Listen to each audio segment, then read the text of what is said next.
Jay Strickland.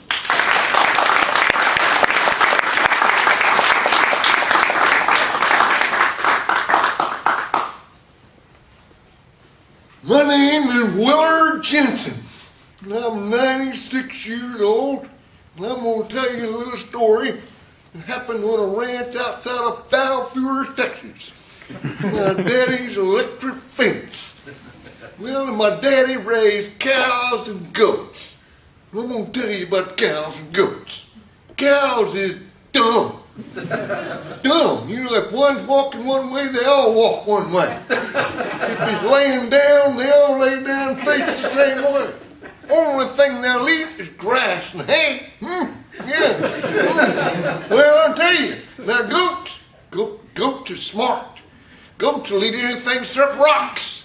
But one thing is, they're hard to keep penned up in a pasture. You know what I mean? Yeah. Well, they jump high.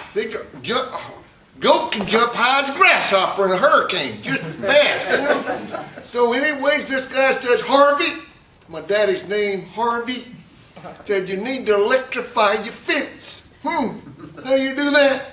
Well, he said you go down to the hardware store and get you a pulsator, and you hook it up to that fence, and when you do, and they go over and stick their nose on the fence, get a little joked, they won't go through that fence no more. I said, doesn't that sound good? So we went on back to the house. He said, you know, why should I go down there and buy that pulsator for $39 when I got all this free electricity in the house? So he and I go out there and hook up the wire to the house, you know. Now them goats, they watching us. They smart. Them goats are saying to themselves, what do you think they're doing to that wire? I said, I don't know, but why don't we let one of them dumb cows go there? So we hooked it up, well, with a little rainy day, you know, a little rainy day.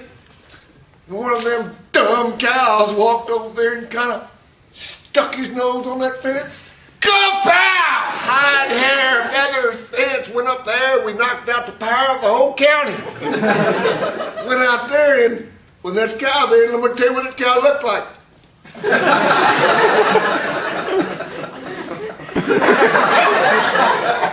Petrified. I looked over at them goats. Them goats are dancing. Aren't you glad we didn't put our nose on that fence? Well, went over there, and then we have to, first thing we got to do, Daddy said, well, I guess we used too much electricity. Well, it makes sense, you know. He said, well, we gotta butcher this meat, get it done. Well, the meat's already cooked. I mean, you don't have to cook it, it's already cooked. So kind of red and crinkly looking, you know. So we went to cutting off pieces, and he tasted it. He said, well, taste this, son. And I said, well, how do you eat it, Daddy? He said, well, you just put it in your mouth and you jerk it. So he said, I'm going to take some down to the grocery store and sell it. I said, well, what you going to call it, Daddy?